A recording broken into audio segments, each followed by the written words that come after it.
사도행전 1장 20절에서 12절에서 20절 말씀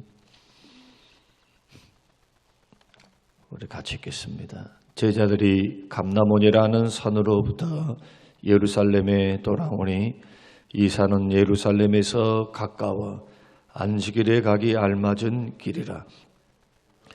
그들이 유하는 다락방으로 올라가니 베드로, 요한, 야고보, 안드레와 빌립, 도마와 바돌로메, 마테와 및 알페오의 아들 야고보, 셀롯인 시몬, 야고보의 아들 유다가 다 거기 있어 여자들과 예수의 어머니 마리아와 예수의 아우들과 더불어 마음을 같이하여 오로지 기도에 힘쓰더라. 모인 무리의 수가 약 120명이나 되더라. 그때 베드로가 가로되 형제들 가운데 일어서서 이르되 예수 잡는 자들의 길잡이가 된 유다를 가리켜 미리 말씀하신 성경이 응하였으니 마땅하도다. 이 사람은 본래 우리 수 가운데 참여하여 이 직무의 한 부분을 맡았던 사람이라. 이 사람이 불의의 사고로 밭을 사고 후에 몸이 곤두박질하여 배가 터져 창자가 다 흘러 나온지라. 이 일이 예루살렘에 사는 모든 사람에게 알리어져 그들의 말로는 그 밭을 아겔다마라 하니 이는 피밭이라는 뜻이라. 시편에 기록하였으되 그의 거처를 황폐하게 하시며 거기 거하는 자가 없게 하소서 하였고 또 일렀으되 그의 직분을 타인이 취하게 하소서 하였도다. 아멘. 아멘.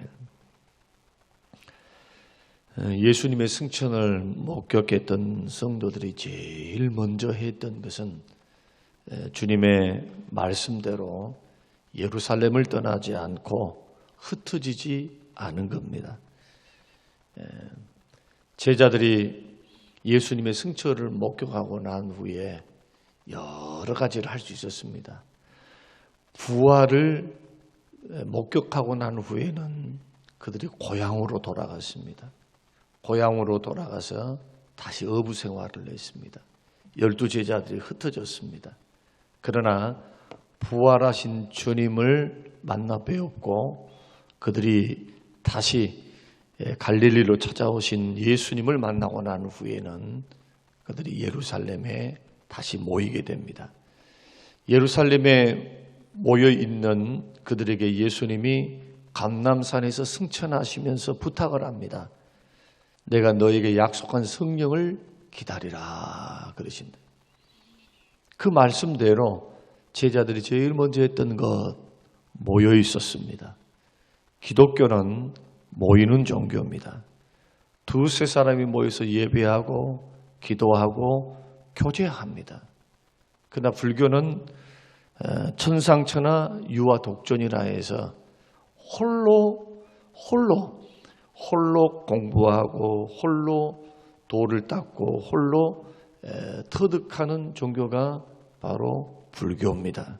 깊은 산속에 들어가 공부하는 것을 큰 수행으로 여기고 동안거 해서 11월 달부터 1월 달까지 이렇게 3개월 정도 그들이 암자에 들어가거나 어떤 절에 들어가서 밥만 먹고 해주는 밥만 먹고 나오지 않고 거기서 공부하는 것을 큰 수행으로 여기기도 합니다. 반면에 기독교는 모이는 종교입니다.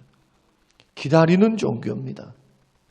모여서는 예배하고 기도하고 교제하는 종교이고 재림을 기다립니다. 주의 임재를 기다립니다. 주의 은혜를 기다립니다. 응답을 기다립니다. 초대교회는 항상 모였습니다. 떡을 떼며 기도했습니다.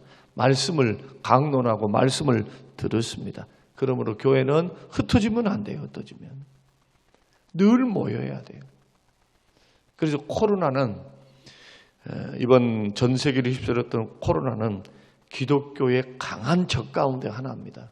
모이지를 못하게 하는 거예요. 모이지를. 기독교의 생명은 개인이 기도해서 하나님 앞에 나아가는 부분도 있지만 많은 부분 모여라. 히브리서 10장 25절 모이기를 피하는 사람들이 어떤 습관과 같이 하지 말라. 그날이 가까움을 볼수록 더욱더 모여라. 그렇게 말씀합니다. 모여야 역사가 됩니다. 모여야 믿음의 열기가 뜨겁게 타오릅니다. 그래서 홀로 신앙생활 한 사람들 믿음이 끝까지 좋은 거 못 받잖아요. 동기부여가 안 돼요. 비교가 안 돼요. 또 때로는 공동체에 속해서 속상함들이 있고 힘든 일이 있지만 그러나 속상함과 힘든 일들만 있는 것이 아니죠. 그 일 때문에 시험이 들기도 하지만 그 일 때문에 깨닫는 것도 많아요. 자기 부족을 깨닫습니다. 남들과 더불어 산다는 게 뭐냐? 남들에게 맞춘다는 게 뭐냐? 덕을 끼친다는 게 뭔가? 형제를 사랑한다는 게 뭔가? 남들만 막 욕하고 아니면은 교회가 이럴 줄을 몰라서 암흑에 이럴 줄을 몰라서 우리가 모여 살면서 섬기면서 서로 의견이 안 맞고 마음이 안 맞았을 때 시험만 있는 게 아니라 성장이 일어나요. 성장이. 교회 안에서는 서로 끌어주고 밀어주고 넘어지면 이렇게 세워주고 아프면 함께 기도해주고 찾아가주고. 그러나 홀로 있으면 쉽게 넘어져요. 쉽게. 삼겹줄은 끊어지지 않지만 혼자 신앙생활하면 쉽게 넘어져. 이단에도 잘 빠지고. 그 사람은 자기 인내라고 하는 거, 능력이라는 게 한계가 있어요. 혼자 하는 것과 둘이 하는 것과 어떤 일이 더 능률이 있겠습니까? 둘이 하는 것과 5명이 하면 어떤 일이 더 능률이 있겠어요? 여러 사람들이 함께 하면 능률이 있는 것처럼 신앙생활도 마찬가지, 전도도 마찬가지. 그래서 초대교회도 처음에는 가정집에서부터 시작해요. 그러나 부흥이 되니까 땅을 사고 건물을 삽니다. 이게 소아시아의 7교회입니다. 그러면 교회는 모여야 돼요. 자꾸 모여야 돼요. 모인 것을 피해서는 안 됩니다. 여러분은 기력이 다하고 그리고 하나님이 허락하신 수를 다 하면 그때는 못 나오는 거예요. 그러나 내가 움직일 수 있고 그리고 힘이 남아있다면 밥숟가락 뜯을 수 있는 걸을 수 있는 힘이 있다면 주의 전을 찾고 성전을 찾고 교회를 찾아서 여러분 하나님 앞에 나오시기를 바랍니다. 그러면 나와서 뭘 해야 합니까? 나와서 그들이 할 수 있는 최대의 할 수 있었던 유일한 것이 뭐냐면 바로 기도밖에 없어요.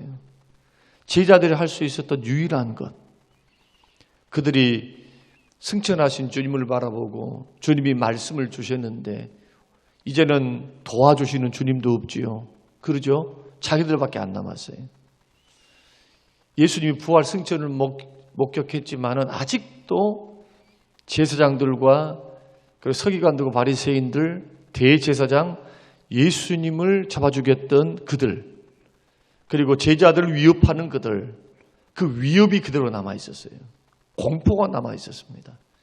예수님을 수괴로 여기고 예수 믿는 사람을 잔당으로 여기고 제자들을 찾게 혈안이 되어 있어서 언제든지 핍박이 놓여 있고 죽을 수 있는 환경에서 그들이 할 수 있는 것은 정말 예수 잘 믿으려면 할 수 있는 방법이 모여 있다면 기도밖에 없어요. 기도.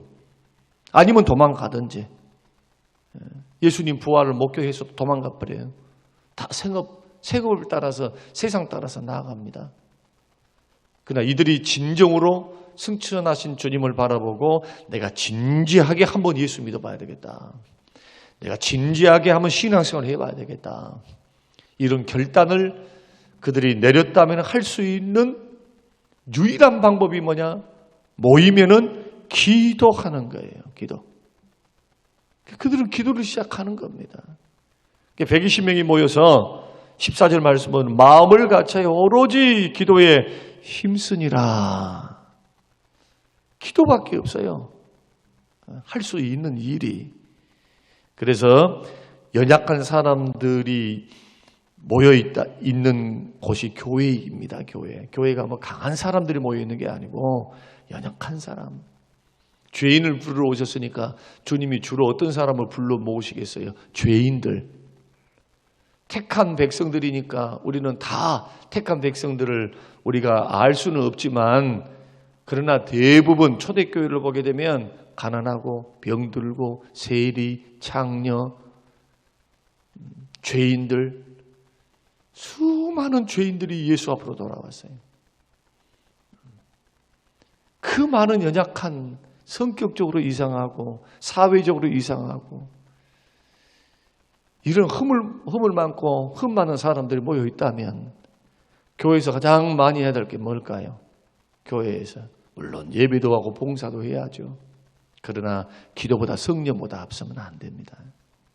기도하는 일이 돼야 돼요. 일. 사명이 돼야 돼요. 사실은 기도는 영적인 노동이면서 영적인 싸움입니다. 참 힘들어요. 힘들어. 1시간 했네, 2시간, 3시간 했네. 기도의 시간 자랑할 것은 아닙니다. 기도는 시간보다도 질이 중요해요. 질. 어떤 마음, 어떤 자세, 어떤 중심으로 기도하는가, 믿음으로 했는가, 정성으로 했는가, 진실하게 했는가. 주님 가르쳐 주신 대로 많은 말을 하여야 들을 줄로 생각하지 마라. 이방인들이나 그렇게 하는 거다. 주절주절하면서 막 나는 기도합니다. 막 그러지 마라. 오히려 하늘에 계신 천부께서 들으신다.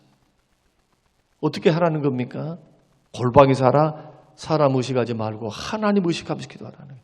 주님 하면서 우리의 필요를 아뢰고 주의 뜻을 아뢰고 때에 따라서는 성령에 이끌려서 성령으로 기도하고.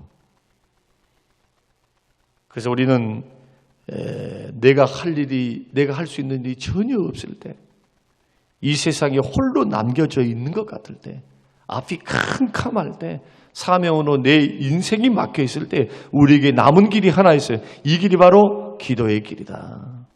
평안할 때 기도 잘 안 되는 건 당연해요. 평안한데 기도가 잘 됩니까? 안 되지.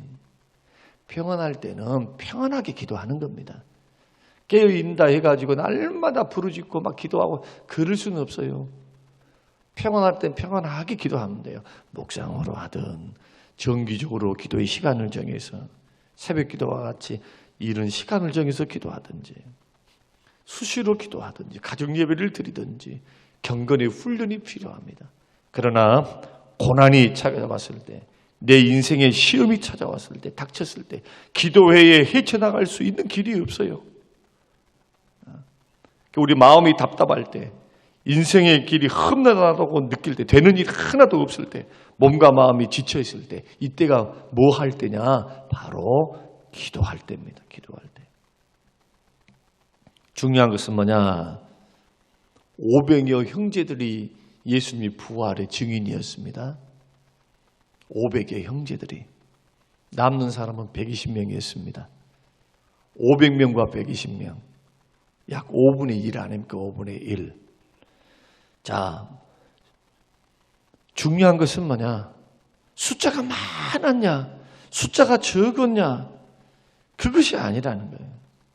모인 숫자 때문에 낙심해서는 안 된다. 중요한 것은 모인 사람들이 마음을 같이 한 사람인가? 그게 중요해요. 주께 헌신되어 함께 기도할 수 있는 사람인가? 정말 마음을 같이 하는 사람인가 말이에요. 우리가 57일 동안 기도회를, 우리가 전도를 생각하면서 기도를 모으고 마음을 모으고 정성을 모으고 뜻을 모으고 물질을 모아서 우리들이 나아갈 때 마음을 같이 하고 뜻을 같이 하고 생각을 같이 하는 건 굉장히 중요해요. 사도 바울이 고린도 교회, 분열 많은 교회에 마음을 같이 하라, 뜻을 같이 하라, 생각을 같이 하라. 그래 행동이 같이 나올 수 있는 겁니다. 마음이 생각과 뜻이 주의 뜻 안에 비전에서 같이 해요. 뭘 통해서? 기도를 통해서. 이럴 때 주님이 뭘 일으키셨느냐? 기적을 일으키셨습니다. 사랑하는 성도 여러분, 오늘 우리가 믿음의 길을 걸어갈 때 정말 대안이 없을 때, 아니 대안이 있을 때도 기도요. 사실은 평안할 때도 기도해요. 묵상으로 기도했는가, 뜨겁게 기도했는가, 그것보다 더 중요한 거, 진실되게 기도하라. 진실되게. 믿음을 실어서 기도하라. 마음으로 기도하라. 묵상 기도는 기도가 아닙니까? 꼭 부르짖어야만 기도입니까? 우리가 3일 밤이든 금요 철야 예배든 그때는 모여있으니까 합심으로 기도하는 거고, 새벽에는 묵상으로도 기도하고, 물론 졸립고 힘들지만은 정신이 바짝 차려서 우리들이 기도하는 것, 구체적으로 기도하는 것, 이것은 교회가 살 길이요, 내가 살 길이요. 믿습니까? 우리 자신들이 살 길이라 이거예요. 어떻게 기도했느냐? 약속하신 말씀을 끝까지 붙들고 기도했어요. 약속하신 말씀 붙들어라. 약속의 성령 주겠다. 내가 보내줄 때까지 너희들 기다려 하니까 그 말씀 붙들고 모여서 밥만 먹고 놀기만 했습니까? 아니죠. 전혀 기도에 힘쓰니라. 기도에 힘썼어요. 또 뭘 했습니까? 응답받을 때까지 기도했어요. 이게 중요해요. 응답받을 때까지. 5일이 지났는데 주님 말씀대로 이루어지지 않아요. 7일이 지났는데도 없어요. 8일이 지났습니다. 여러분 조바심 안 날까요? 언제까지 기다려야 돼? 밖에도 못 나가고. 밖에도 못 나가고 말이요. 여러분 한 곳에 밖에 나가서 여행을 일주일만 한번 해보세요. 그렇게 돌아다니면서 여행을 해도 집에 돌아가고 싶어. 집에. 모여있는 사람들이 얼마나 집에 가고 싶고 생업도 있고 부양 가족도 있을 것이고 여러 가지 함수관계가 있지 않겠습니까? 그러나 10일 동안 오순절 될 때까지 그때는 또 오순절이 내려오실 줄 본인들은 몰랐어요. 언제일지는 모르지만 약속의 말씀을 끝까지 붙들고 응답 받을 때까지 기도하는 것. 그래서 교회는 모여야 됩니다. 예배해야 합니다. 교제도 잘해야 됩니다. 그러나 더 잘해야 되는 것은 기도입니다. 오죽했으면 주님도 내 집은 만민이 기도하는 집이라 그렇게 말씀하셨어요. 그 유대인들은 하루에 3번씩 기도했어요. 아침, 점심, 저녁. 예수님은 그것을 거부하지 않으셨습니다. 우리 모두가 아침, 점심, 저녁으로만 막 그렇게 기도할 수는 없어요. 그럴 수는 없어. 그러나 우리가 가장 소중한 시간을 주 앞에 드리고 나의 바이오 리듬이나 나의 생활의 삶과 직장과 사업의 어떤 부분에서 떼어놓을 수 있는 시간이 있다면 그 시간에 힘을 쏟아야 될 것은 뭐냐? 기도다. 우리의 기도 생활을 다시 한번 점검하고 방송을 듣는 우리 모든 성도님들 답답하고 힘들고 어렵고 정말 소망이 없다. 이렇게 느껴지실 때가 바로 기도할 때다. 위로 하늘이 열려 있어요. 이때 응답을 받고 이때 기적의 하나님을 체험하는 겁니다. 여러분, 저와 여러분이 이러한 길로 꼭 걸어가셔서 교회는 기독교 신앙은 모이는 신앙이다. 모이는 신앙. 흩어지거나 빠지거나 절대로 은혜의 자리 떠나지 말고 힘들고 어려워도 모이기에 힘쓰는 그러한 성도님들이 되시기를 주님의 이름으로 축원합니다. 고마우신 하나님 주시는 귀한 말씀을 마음에 깊이 새깁니다. 주님 날마다 주님 앞에 머물러 서서 기도한다는 것이 어찌 쉬운 일이겠습니까? 그러나 이 길이 생명의 길, 이 길이 사는 길, 이 길이 응답의 길, 이 길이 은혜를 입고 능력을 힘입는 길, 주께 가까이 하는 자가 복에 있는 길, 가까이 나아가 기도할 때 가장 가까이에서 우리의 기도를 들으시며 찾아오사 응답하신 하나님, 위로하신 하나님, 역사하시는 성령님을 만날 수 있는 기회이기에 내 하나님 아버지 진실하게 기도하고 성실하게 기도하고 열심으로 기도하는 하나님의 사람들 되게 하셔서 기도보다 성령보다 앞서지 않도록 하나님 우리의 인생을 주장하여 주시옵소서. 깨닫는 은혜 주시기를 예수님 이름으로 기도합니다. 아멘.